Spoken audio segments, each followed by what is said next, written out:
Hai pemirsa, jangan lupa subscribe dan nyalakan loncengnya. Dalam hidup, selalu ada pilihan, bisa dua atau lebih.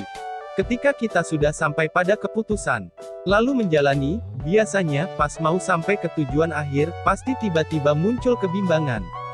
Kita sering bertemu dengan hal-hal yang gak kebayang sebelumnya yang lebih enak, lebih bagus, lebih nyaman, dan kemudian menyesal dengan pilihan sebelumnya.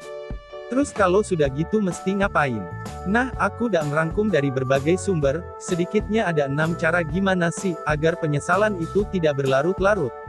Simak ya. 1. Gak boleh lama-lama berandai-andai dengan masa lalu. Maksudnya, ketika sadar kalau pilihan kita gak seperti yang kita inginkan.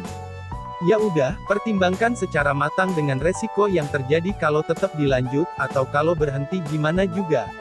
Masih mungkin apa enggak? 2. Pilihan disikapi dengan wajar. Kadang, kita tertipu dengan suatu hal yang sebenarnya tidak kita butuhkan, tapi kita ubah sebagai suatu hal penting, nah, kalau itu kita pilih juga. Dan akhirnya tidak tepat dengan yang kita mau, terasa down banget. Jadi, benar-benar pertimbangkan, kalau bisa jangan terlalu pakai nafsu atau emosi saat nentuin pilihan mana yang lebih penting. Supaya kalau nantinya tidak sesuai dengan ekspektasi, kita masih bisa bersikap biasa aja. 3. Ada faktor resiko. Setiap pilihan pasti gak ada yang salah, cuma sesuai apa enggak dengan kita. Dan yang jelas ada resiko yang harus kita terima, makanya kalau mau ambil pilihan ada saran supaya tidak terlalu banyak opsi.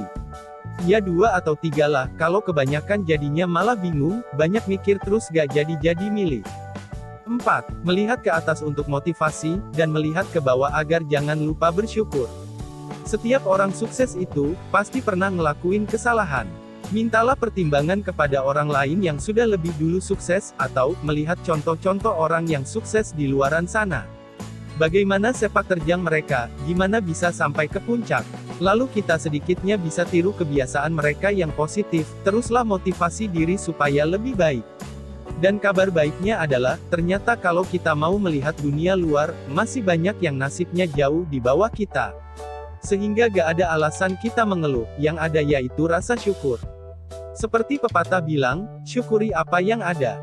5. Jangan berhenti berusaha. Jadi, pada saat kita memutuskan untuk tidak melanjutkan pilihan yang gak sesuai tadi, jangan lalu stuck, atau berhenti lama di satu titik. Takut gagal lagi emang iya, tapi setidaknya kita sudah ada pengalaman pernah jatuh, berarti mesti lebih ekstra hati-hati. 6. Bayangkan apa yang akan terjadi. Ketika kita sudah memutuskan untuk melangkah lagi, tentu kebayang dong goals apa yang kita pengen capai. Jalani prosesnya, fokus dan pegang erat-erat goals kita, jangan sampai lepas, biasanya akan muncul semangat buat ngejar.